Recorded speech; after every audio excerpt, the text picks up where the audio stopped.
Atos dos Apóstolos, capítulo de número 15. Nós vamos fazer a leitura daqui a pouco e vamos fazer a leitura de forma fracionada, vamos ler aos poucos, já que é um texto um pouco longo. Na semana passada nós lemos os versículos 1 a 5, mas não nos fixamos muito nos versículos. Nós entendemos que seria necessário, antes de falar sobre o debate, antes de falar sobre a discussão, antes de falar sobre toda aquela controvérsia que aconteceu, graças a Deus, com um bom desfecho, seria necessário entendermos o que é que os judeus consideravam, qual o valor para eles do rito da circuncisão.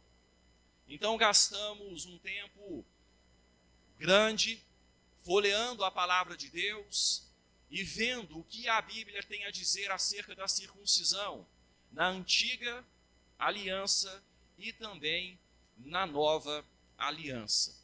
Hoje vamos avançar e hoje nós vamos falar sobre uma reunião conciliar. O texto, Atos 15, versículos 1 a 35, vamos falar sobre a primeira reunião conciliar da história da Igreja do Senhor Jesus Cristo. Daqui a pouco começaremos a leitura do texto. Eu tive o privilégio de participar da 39ª reunião ordinária do Supremo Concílio da Igreja Presbiteriana do Brasil, que aconteceu no ano de 2018.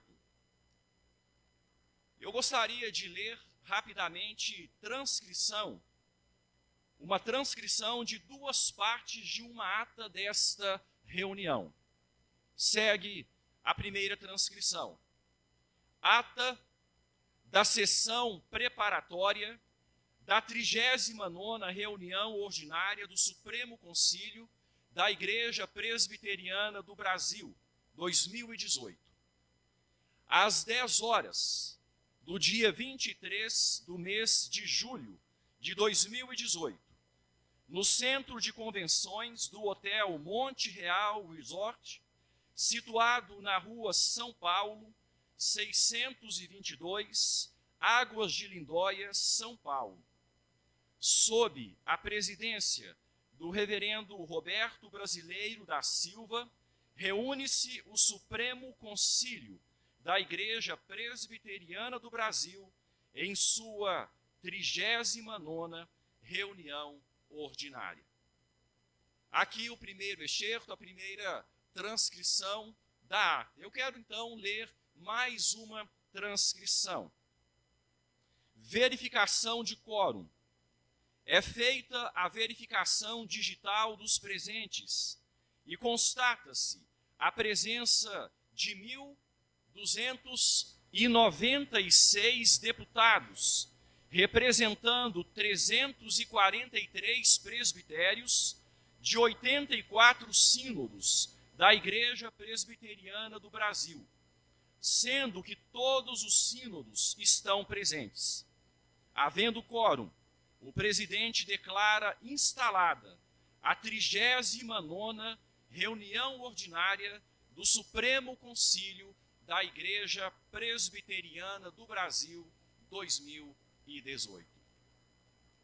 Irmãos, eu estava lá neste momento, quando os atos que foram escritos, como lidos aqui, estavam acontecendo. Permitindo Deus, nos dias 24 a 31 de julho deste ano, de 2022, de domingo a domingo, em Cuiabá, Mato Grosso, acontecerá a 40ª reunião ordinária do Supremo Concílio da Igreja Presbiteriana do Brasil. 2 pastores e 2 presbíteros de nosso presbitério já estão se preparando para participar dessa reunião tão importante. Dessa vez eu não participarei, não. Outros irmãos participarão, será uma reunião muito importante. E quando nós falamos de 1.296 deputados, pastores e presbíteros, reunidos no auditório para deliberarem sobre questões relacionadas à Igreja de Cristo, é algo bonito de se ver. É algo que enche o nosso coração de alegria. O texto de hoje, Atos 15, narra a primeira ocorrência de um concílio assim, na história da Igreja do Senhor Jesus Cristo. O primeiro grande concílio da Igreja cristã, o Concílio de Jerusalém. Na semana passada, começamos a estudar sobre o que deu origem a este concílio. Gastamos um bom tempo, como eu já adiantei, falando acerca do que a Bíblia tem a dizer sobre circuncisão. Hoje entraremos mais diretamente no texto. Peço a você que olhe para a sua Bíblia e acompanhe com atenção, acompanhe com bastante concentração a leitura do texto das Escrituras. Inicialmente faremos a leitura dos versículos 1 a 5, e diz assim o texto da palavra de Deus. Alguns indivíduos que desceram da Judéia ensinavam aos irmãos: se não vos circuncidardes, segundo o costume de Moisés, não podeis ser salvos. Tendo havido da parte de Paulo e Barnabé contenda e não pequena discussão com eles, resolveram que esses dois e alguns outros dentre eles subissem a Jerusalém, aos apóstolos e presbíteros, com respeito a este assunto, ou a esta questão. Enviados, pois, e até certo ponto acompanhados pela igreja, atravessaram as províncias da Fenícia e Samaria, e narrando a conversão dos gentios, causaram grande alegria a todos os irmãos. Tendo eles chegado a Jerusalém, foram bem recebidos pela igreja, pelos apóstolos e pelos presbíteros, e relataram tudo que Deus fizera com eles. Insurgiram-se, entretanto, alguns da seita dos fariseus, que haviam crido, dizendo: é necessário circuncidá-los e determinar-lhes que observem a lei de Moisés. Irmãos, eu não repetirei aquilo que nós falamos na semana passada. Eu quero apenas ressaltar alguns pontos importantes que estarão lançando a problemática. Vejam no versículo de número 1. O texto fala que alguns indivíduos desceram da Judéia, e esses indivíduos que desceram da Judéia para Antioquia da Síria ensinavam aos irmãos: se não vos circuncidardes, se vocês não passarem pelo rito de iniciação, se vocês não tiverem na carne a marca instituída por Deus lá no passado, da aliança que ele começou com os pais, com Abraão, e dali veio o povo judeu, se vocês não tiverem na carne esta marca, segundo o costume que foi confirmado em Moisés, vocês não podem ser salvos. O ponto aqui era crítico. Era questão de salvação. O que é que dava? O que é que garantia? O que é que concedia a alguém a salvação. E esses homens, então, na igreja de Antioquia da Síria, uma igreja que desfrutava paz, uma igreja que estava recebendo no seu retorno Paulo e Barnabé, regressos da primeira grande viagem missionária, e contando maravilhados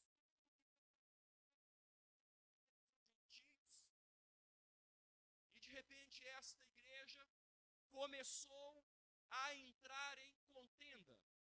Vejam o versículo de número 2. Tendo havido da parte de Paulo e Barnabé contenda.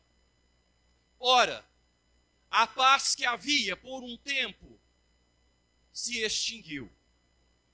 A paz que existia ali por um tempo deixou de existir, tendo havido entre eles contenda e não pequena discussão. Irmãos, então, instaurou-se ali uma contenda e uma discussão. A questão se agravou, o caldo engrossou ali. E nós vemos no versículo de número 2 que houve necessidade de que Paulo e Barnabé, acompanhados por outros membros daquela igreja, a igreja de Antioquia da Síria, subissem a Jerusalém, aos apóstolos e presbíteros, para deliberarem sobre esta questão. Eles foram, eles chegaram até lá, estando lá, Paulo e Barnabé contaram tudo o que Deus fizera com eles. Eles foram bem recebidos pelos apóstolos, pelos presbíteros. Só que no versículo de número 5, o texto nos mostra que não seria tão fácil assim solucionar esta demanda, esta problemática. O versículo de número 5 diz o seguinte: insurgiram-se, entretanto, alguns da seita dos fariseus que haviam crido, dizendo: é necessário circuncidá-los e determinar-lhes que observem a lei de Moisés. É necessário circuncidá-los. É necessário que a lei de Moisés seja observada. Não é dessa forma. Não será assim. Não é ouvindo histórias que nós vamos nos convencer. Irmãos, e diante desta problemática, diante desta divergência, havia uma posição e havia uma outra posição. Havia posição e oposição. Diante disto, houve a necessidade de uma solução. Algo precisava ser feito por alguém. O quê? Por quem? Um grande concílio de apóstolos e presbíteros foi convocado. Vejam o versículo de número 6. Então, se reuniram os apóstolos e os presbíteros para examinar a questão. Houve uma convocação oficial, conciliar. Como se deu esta reunião conciliar? Foi um concílio. O primeiro grande concílio da história da igreja cristã.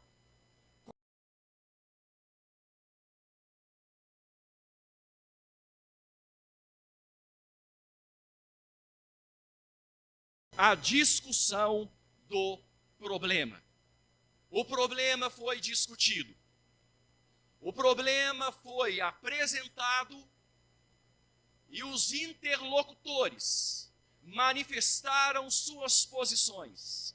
Houve a discussão do problema, versículos 7 a 18. Por favor, acompanhe mais uma vez em sua Bíblia.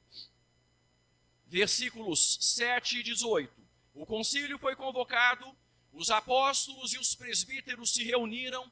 Percebam que não foi toda a igreja que se reuniu, foram os apóstolos do Senhor Jesus Cristo e os presbíteros eleitos pelas igrejas para representar as igrejas. Homens escolhidos com maturidade, que tinham condição de ouvir posições, de manifestar oposições, biblicamente falando, com sensibilidade, com conhecimento bíblico, e assim chegarem a uma solução. Acompanhe, por favor, a leitura em sua Bíblia, a partir do verso 7. Havendo grande debate, houve muito debate, havendo grande debate, Pedro tomou a palavra e lhes disse: irmãos, vós sabeis que desde há muito Deus me escolheu dentre vós para que por meu intermédio ouvissem os gentios a palavra do evangelho e crescem.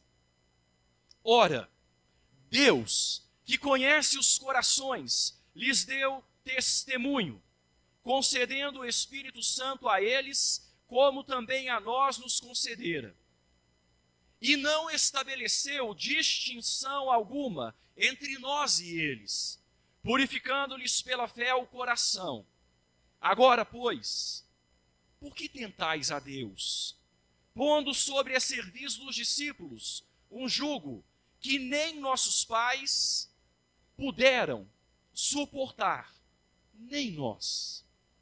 Mas cremos que fomos salvos pela graça do Senhor Jesus, como também aqueles o foram.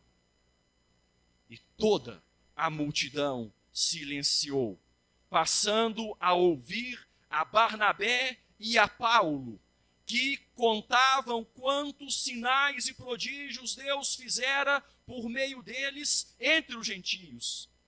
Depois que eles terminaram, falou Tiago, dizendo: irmãos, atentai nas minhas palavras. Expôs Simão como Deus primeiramente visitou os gentios, a fim de constituir dentre eles um povo para o seu nome. Conferem com isto as palavras dos profetas, como está escrito: cumpridas estas coisas, voltarei e reedificarei o tabernáculo caído de Davi, e levantando-o de suas ruínas, restaurá-lo-ei, para que os demais homens busquem o Senhor, e também todos os gentios sobre os quais tem sido invocado o meu nome, diz o Senhor, que faz estas coisas conhecidas desde séculos. Até aqui, versículo 18. Houve a discussão do problema. Grande debate. E havia uma multidão. Eu falei sobre a reunião da qual eu participei, quase 1.300 delegados. Não sei quantos delegados havia nessa reunião, mas o texto trata de multidão. Havia um número amplo de presbíteros ali. Os apóstolos do Senhor Jesus estavam ali, e muitos falaram. O debate foi grande, o debate foi longo. Lucas, porém, resume a sua narrativa a apenas 3 interlocutores. Ele cita o discurso do apóstolo Pedro, ele cita o discurso de Barnabé e ele cita o discurso de Tiago. O discurso do apóstolo Pedro, o discurso do presbítero Barnabé, o discurso do apóstolo Paulo, junto com Barnabé, e o discurso do presbítero Tiago. Isso porque, possivelmente, tenham sido esses discursos que definiram a questão. Primeiramente, uma rápida pincelada no discurso do apóstolo Pedro. O apóstolo Pedro, ele fala sobre a primazia de Deus na condução da história. Ele fala sobre Deus superintendendo toda a obra. Vejam só, versículo de número 7. O texto diz assim, quando Pedro começa a falar, e ele diz: irmãos, vós sabeis que desde há muito, vamos ler juntos, Deus me escolheu. Até aqui. Deus me escolheu. Percebam que Pedro começa dizendo da ação de Deus, Deus ativo, ele passivo, ele nas mãos, ele instrumento, Deus agente. Deus me escolheu. Versículo de número 8, o texto diz: ora, Deus que conhece os corações, o que é que aconteceu? Vamos ler. Lhes deu testemunho, concedendo o Espírito Santo. Deus que conhece os corações, lhes deu testemunho aos gentios na casa de Cornélio, quando eu fui lá, quebrando barreiras pessoais, lutando contra mim mesmo, mas vencido pelo Espírito Santo. Eu fui na casa de Cornélio, e Deus lhes deu testemunho, concedendo-lhes o Espírito Santo. Deus me escolheu. Deus não estabeleceu distinção alguma. É o que está no versículo de número 9. Veja só. E não estabeleceu distinção alguma entre nós e eles, purificando-lhes pela fé o coração. Deus não estabeleceu distinção, purificou-lhes pela fé o coração. Vamos, irmãos, observar aqui mais algumas informações importantes sobre o que Pedro falou dentro do contexto ali, dentro do contexto da discussão. Pedro diz: Deus que conhece os corações, conhecedor dos corações, do que é que vale o sinal na carne sem o significado. Os irmãos se lembram da palavra de semana passada? Do que é que vale o sinal sem o significado? A verdadeira circuncisão não é a da carne, mas do coração. E Pedro então diz: Deus que conhece quem tem coração circuncidado, Deus que conhece aqueles cujo coração foi tratado por ele. De nada vale sinal sem significado. Pedro foi polido ali, mas ele estava argumentando forte, purificando-lhes pela fé o coração, circuncisão do coração. Por que tentais a Deus? Por que tentais a Deus? Pedro continua, e a sua palavra é forte. Gente, quem fez tudo foi Deus. Deus escolheu, Deus concedeu o Espírito, Deus não estabeleceu distinção alguma. É Deus que está à frente. Porque vocês estão tentando a Deus. Versículo de número 10. E Pedro, então, finaliza aqui a sua palavra, dizendo o seguinte no versículo 11: cremos que fomos salvos pela graça. Cremos que fomos salvos pela graça do Senhor Jesus. Não foi circuncisão que nos salvou. Não foi tentar guardar a lei de Moisés que nos salvou, porque nós não demos conta. Cremos que fomos salvos pela graça do Senhor Jesus, como também aqueles, os gentios, o foram. E Pedro terminou a sua palavra e se assentou. Irmãos, o falar de Pedro, a participação de Pedro foi muito interessante. Nós estamos estudando o livro de Atos. Nós vimos que depois da prisão e libertação sobrenatural de Pedro,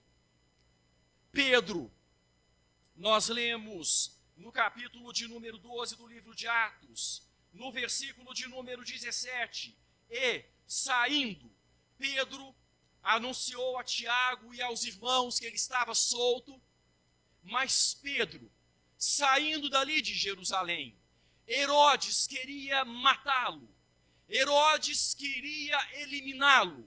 Então Pedro avisou os irmãos, pediu para que avisasse a Tiago, presbítero Tiago, irmão do Senhor Jesus, pediu que avisasse os irmãos e saindo retirou-se para outro lugar. Quando nós falamos sobre este texto, nós dissemos que muito possivelmente Pedro havia deixado Jerusalém e ido para Antioquia da Síria, onde estava Paulo e Barnabé.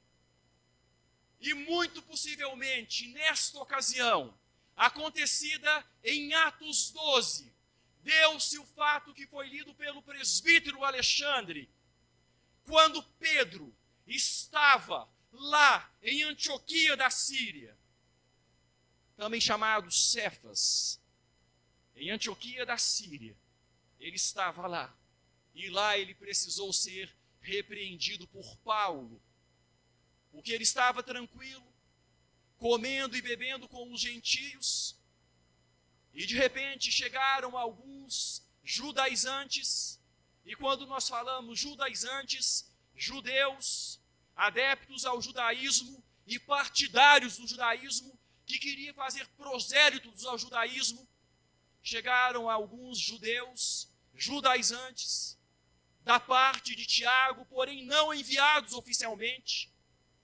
E quando eles chegaram lá, Pedro se tornou repreensível, Cefas se tornou repreensível, porque Pedro, ou Cefas, ou Simão, o mesmo nome, alguns nomes para a mesma pessoa, estava comendo com os gentios até a chegada desses da circuncisão. E quando eles chegaram, Pedro se afastou, Pedro dissimulou, e Pedro agiu de forma dissimulada a ponto de influenciar o próprio Barnabé. Está em Gálatas 2, versículos 11 a 16. Irmãos, então, Paulo, de uma forma bem severa, e porque era algo público, porque era algo que estava acontecendo no seio da igreja e podia contaminar a igreja, Paulo repreendeu publicamente algo que era público. E Paulo, então, chegou e disse para Pedro: se sendo tu judeu, vives como gentio e não como judeu, por que obrigas os gentios a viverem como judeus?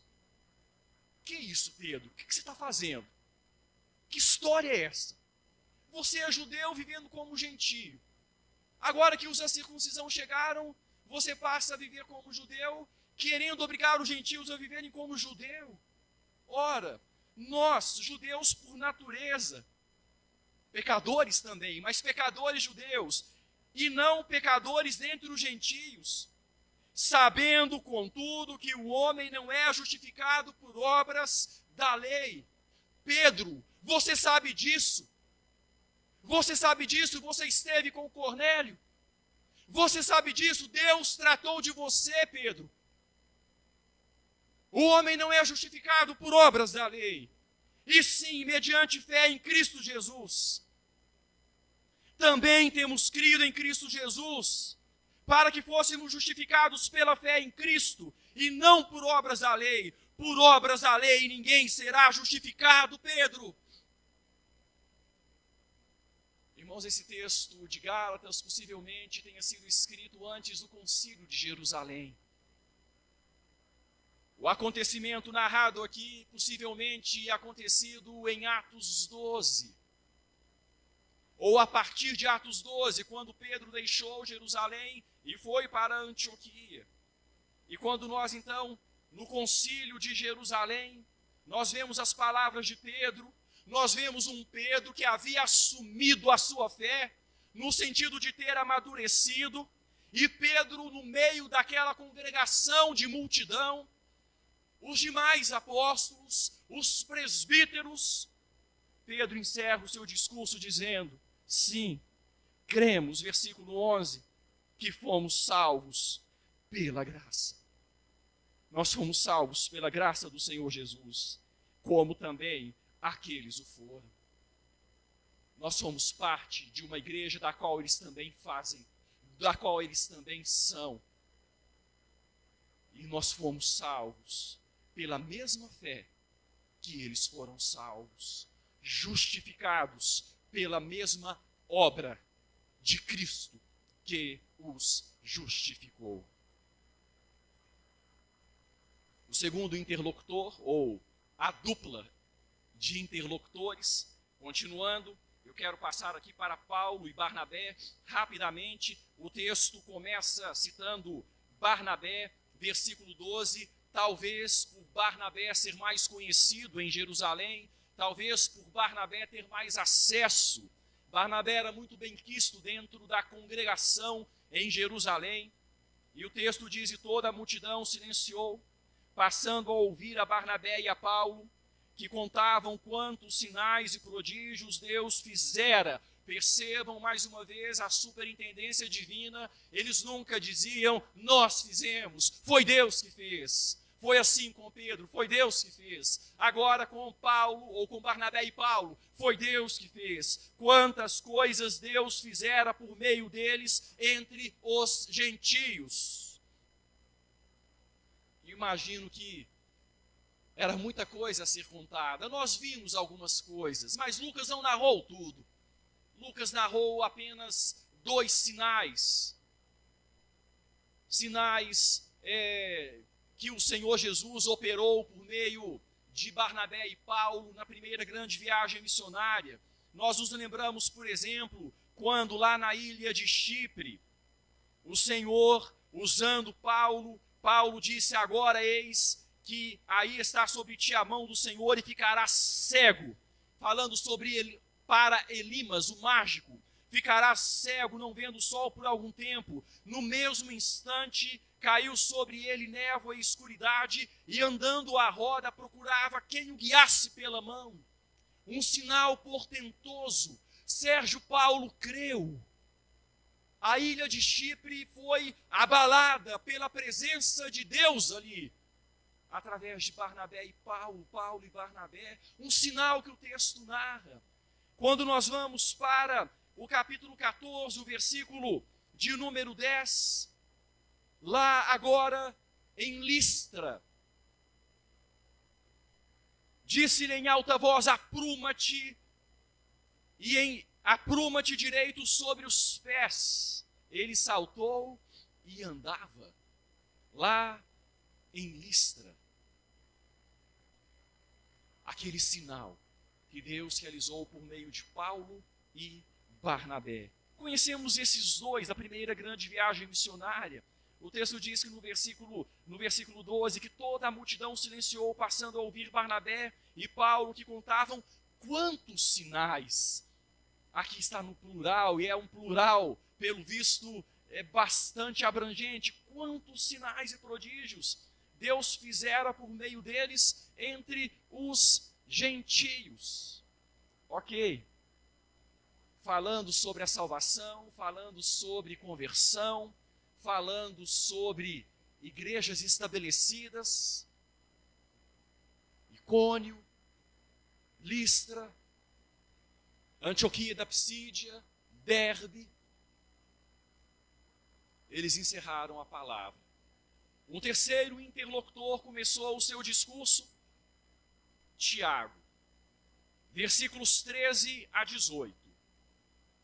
O presbítero Tiago, então, no versículo 13, ele diz assim, irmãos, atentai nas minhas palavras. Expôs Simão como Deus primeiramente visitou os gentios, a fim de constituir dentre eles, o que, irmãos? Um povo para o seu nome. Ora, Deus visitou os gentios com o propósito de constituir dentre eles um povo para o seu nome, entre os gentios. Irmãos, E Tiago fala algo maravilhoso. Eu quero citar aqui uma pequena frase de John Stott. John Stott, falando sobre esse texto, ele diz assim: ao citar Tiago, o texto bíblico, percebam que Tiago vai citar o profeta Amós, capítulo 9, versículos 11 e 12. Tiago, então, cita Amós. E John Stott, falando sobre essa citação e sobre a palavra de Tiago, diz o seguinte: o que Deus havia feito através dos apóstolos, conferia com o que ele havia dito através dos profetas. O que Deus havia feito através dos apóstolos, conferia com o que ele havia dito através dos profetas. Foi Deus que falou pelos apóstolos. Foi Deus que fez por meio dos apóstolos. Mas ele fez o que ele tinha falado por meio dos profetas. Ora, e quem fez e que falou foi Deus. Quem fez e quem falou foi Deus. E Tiago, então, cita, conferem com isso as palavras dos profetas, e cita o profeta Amós.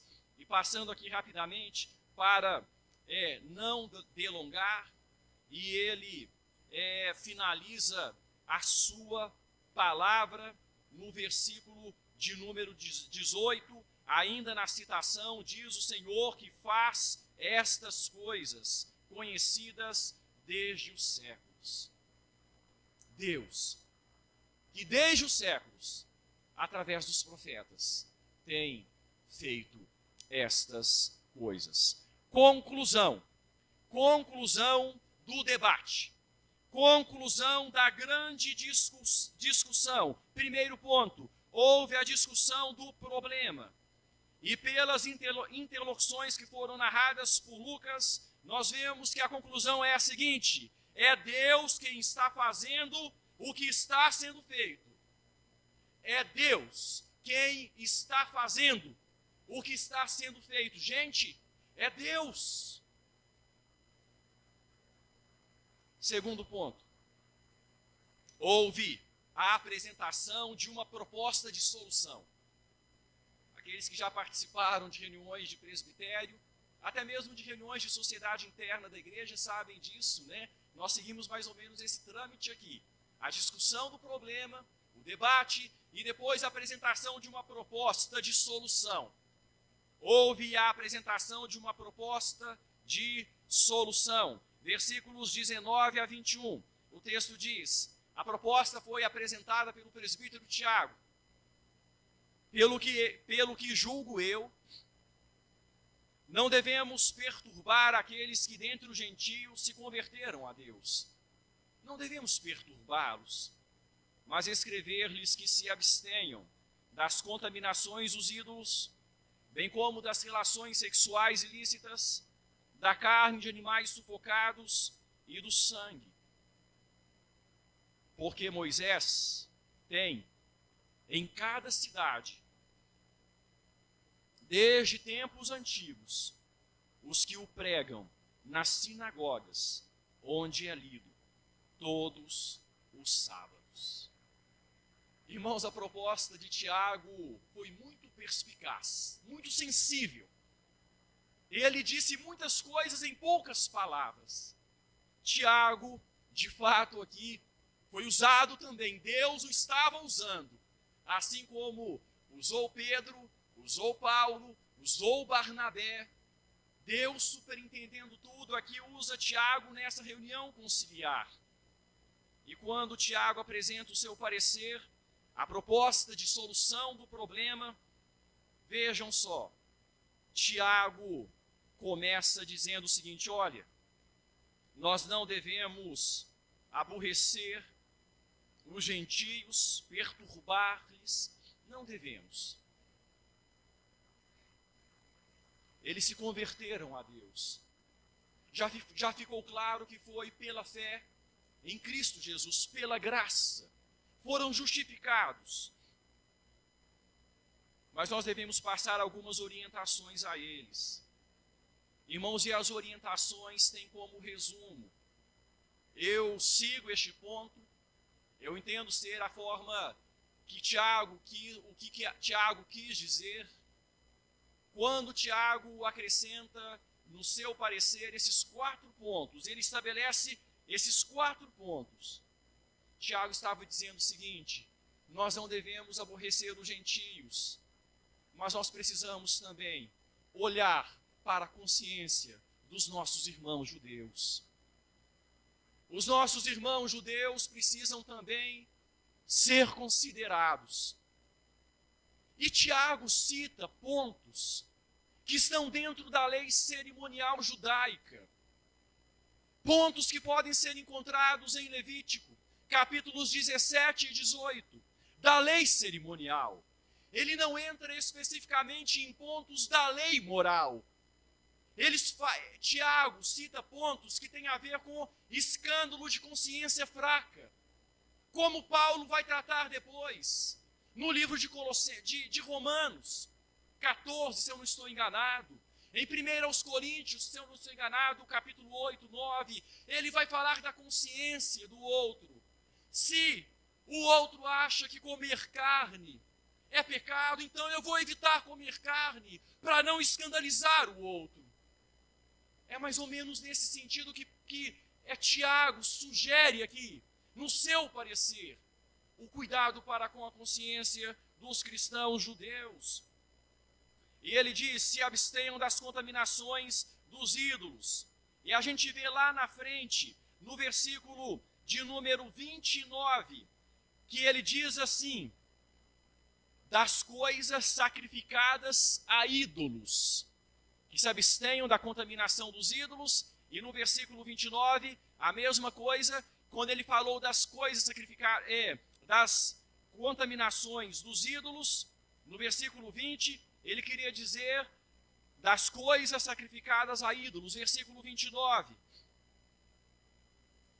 Irmãos, e quando o texto fala a respeito disso, está falando para que os gentios evitassem comer carne de templos, que depois comercializavam essas carnes, e que elas foram ou tinham como procedência o sacrifício a ídolos. E segundo a história, os templos pagãos vendiam carne a preço mais barato que no mercado. E os gentios compravam essas carnes. Eles não se importavam a origem delas, se elas haviam ou não sido sacrificadas a ídolos. E Tiago então diz: olha, vamos escrever para os gentios que eles deixem de consumir carnes sacrificadas a ídolos, das contaminações dos ídolos, bem como das relações sexuais ilícitas. Aqui, irmãos, relações sexuais ilícitas. Possivelmente o texto está citando, ou está fazendo menção de Levítico capítulo 18, versículos 6 e 18, quando havia regras ali de consanguinidade, casamentos que deveriam ser evitados por judeus, tendo em vista parentesco. O texto não é moral, não está falando sobre adultério. A lei, a Bíblia, como um todo, deixa claro isso é errado. O adultério, a prostituição, não é sobre isso, é sobre consanguinidade, relações sexuais ilícitas, dentro lá de Levítico, capítulo 18, a partir dos versículos 6 a 18, quando a gente leva adiante este raciocínio, fica fácil de entender todo o contexto.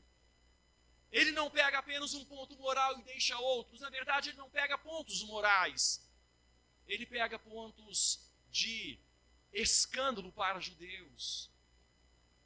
Relações sexuais ilícitas. Da carne de animais sufocados. Para o judeu era muito sério. Era muito sério o fato de deixar o sangue jorrar sobre a terra e de não comer sangue. Os animais eram sufocados, o sangue talhava ali nos animais, a carne era comida com o sangue. era algo cerimonial dos judeus. Vocês devem se preservar da carne de animais sufocados, escrever aos gentios para que eles fizessem isso. E do sangue. O uso do sangue de formas diversas para dieta. Irmãos, eu entendo desta forma o texto. E Tiago, então, ele fala que os gentios não deviam ser perturbados, mas Tiago manifesta também que a consciência dos judeus devia ser considerada. Irmãos, e percebam que Tiago não entra em pontos de salvação. Esse ponto ficou muito claro no debate. Nós somos salvos pela graça. Não é por circuncisão, não é por Moisés, é pela graça. Se alguém quiser seguir judaísmo, o judaísmo que siga. Tiago termina, versículo 21. Moisés tem em cada cidade, desde tempos antigos, os que o pregam nas sinagogas, é lido todos os sábados. Nós não devemos confundir cristianismo com judaísmo. Esse é o ponto. Cristianismo é uma coisa, judaísmo é outra coisa. O que era desnecessário para ser aceito por Deus, não precisava de nada disso aqui para ser aceito por Deus. Era recomendável, não necessário, era recomendável para ser aceito diante dos judeus. Era recomendável considerar a consciência do outro, para viver em paz, para viver bem. A apresentação de uma proposta de solução. Eu quero finalizar o terceiro ponto. Terceiro ponto, houve a decisão e seu cumprimento. Por fim, houve a decisão. Houve a votação. A Assembleia votou. Os deputados votaram. Os apóstolos e os presbíteros votaram.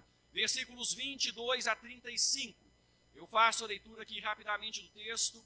Então pareceu bem aos apóstolos e aos presbíteros, com toda a igreja, tendo elegido homens dentre eles, enviá-los juntamente com Paulo e Barnabé a Antioquia. Foram Judas, chamado Barsabás, e Silas, homens notáveis entre os irmãos, escrevendo por mão deles. Os irmãos, tanto os apóstolos como os presbíteros, aos irmãos que dentre os gentios em Antioquia, Síria e Cilícia, saudações. Visto sabermos que alguns que saíram de entre nós, sem nenhuma autorização, eles não nos representavam, sem nenhuma autorização, vos têm perturbado com palavras, transtornando a vossa alma, pareceu-nos bem, chegados a pleno acordo, eleger alguns homens e enviá-los a vós outros com os nossos amados Barnabé e Paulo, homens que têm exposto a vida pelo nome do Senhor Jesus Cristo. Enviamos, portanto, Judas e Silas, os quais pessoalmente vos dirão também essas coisas, pois pareceu bem, a quem, irmãos? Ao Espírito Santo, superintendência divina, regendo o concílio, pareceu bem ao Espírito Santo e a nós, sensíveis à voz do Espírito, não vos impor maior encargo além dessas coisas essenciais, que vos abstenhais das coisas sacrificadas a ídolos, bem como do sangue, da carne de animais sufocados e das relações sexuais ilícitas. Destas coisas fareis bem se vos guardardes saúde.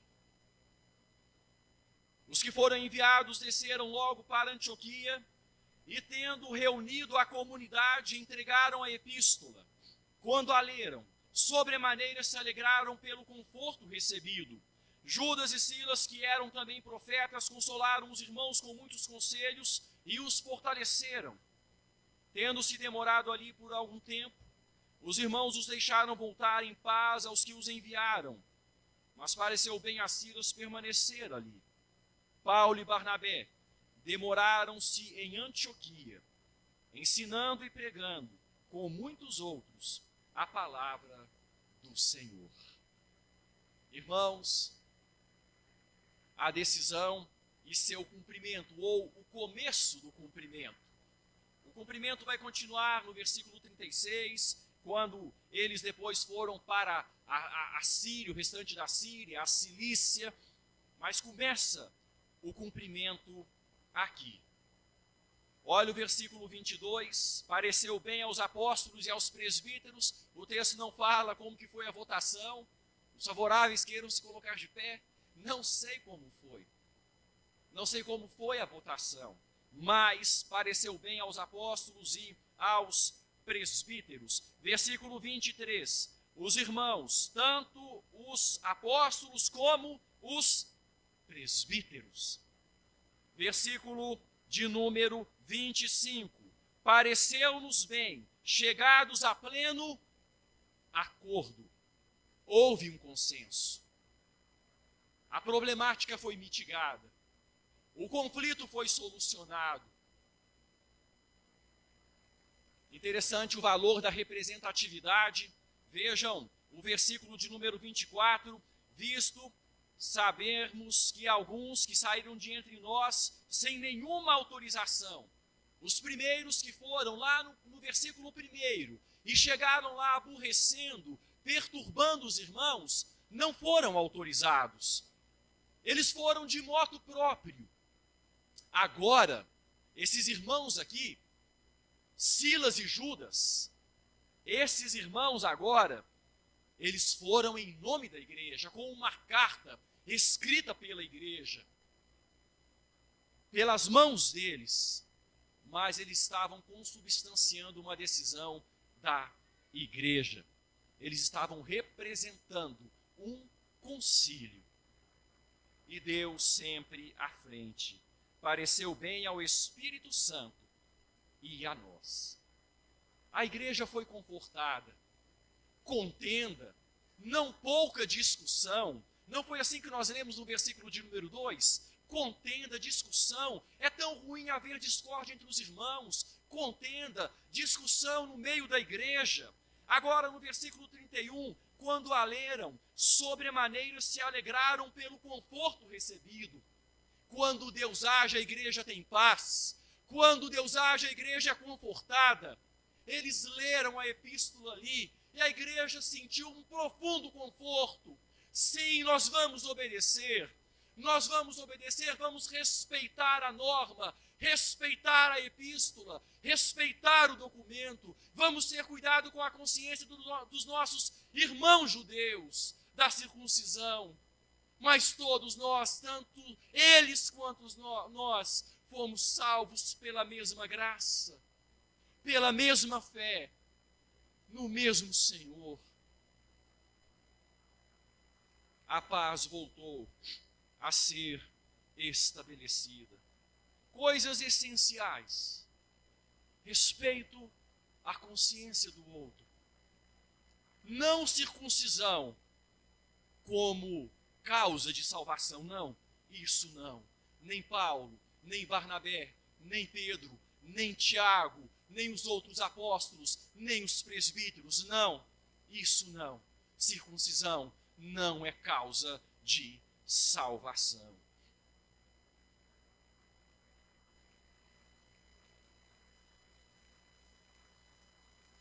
Tudo terminou em paz. Veja que bonito. Veja que bonito o versículo de número 32. Judas e Silas, judeus da circuncisão, que eram também profetas, consolaram os irmãos com muitos conselhos e os fortaleceram. Judas e Silas subiram de Jerusalém e consolaram, confortavam os irmãos, os fortaleceram com muitos conselhos. E eles permaneceram ali muito tempo, voltaram em paz, Silas ficou, Deus estava preparando o próximo companheiro de Paulo nas viagens missionárias. E Paulo e Barnabé demoraram-se ali em Antioquia, ensinando, pregando com muitos outros a palavra do Senhor. Como uma boa reunião conciliar abençoa a igreja. Eu quero, irmãos, finalizar com mais uma citação de John Stott, quando ele diz assim: o Concílio de Jerusalém conseguiu uma dupla vitória. Uma vitória da verdade ao confirmar o evangelho da graça, e uma vitória do amor ao preservar a comunhão através de concessões compassivas aos escrúpulos dos judeus conscienciosos. Dupla vitória no Concílio de Jerusalém. Irmãos, e eu, como palavras finais, eu gostaria de pedir à igreja para valorizar os seus presbíteros, que a igreja valorize os seus presbíteros. Graças a Deus, nós temos homens de Deus nessa igreja, eleitos pela própria igreja, e são em reuniões conciliares que decisões são tomadas, onde os presbíteros votam, e ali nós cremos, dirigidos pelo Espírito Santo, manifestamos os caminhos da igreja. Valorizem o conselho da igreja, orem pelos seus presbíteros, orem pelos seus presbíteros, cada um deles, cada um de nós precisamos das orações dos irmãos. Eu quero pedir a oração dos irmãos para a 40ª reunião ordinária do Supremo Concílio da Igreja Presbiteriana do Brasil, que acontecerá no final do mês de julho desse ano. Orem por essa reunião, uma reunião importante. Aquele auditório cheio de deputados, cheio de presbíteros, de pastores, para definirem os rumos da igreja nos próximos 4 anos. Orem. Orem pela reunião do Supremo Concílio. E, por fim, agradeçam a Deus, porque acima de tudo e sobre todas as coisas, quem cuida da igreja é Ele. É Ele que age, é Ele que faz. E Ele usa os concílios, Ele usa os homens, Ele usa os presbíteros, Ele usa os líderes, mas a igreja é dele. É Ele quem a superintende. Louvado seja Deus por isso. Nesse ponto está o nosso maior conforto. Nesse ponto está o nosso maior alívio. Quando olhamos para nós mesmos e nos deparamos com todas as nossas limitações. Feche os seus olhos, meu irmão, minha irmã.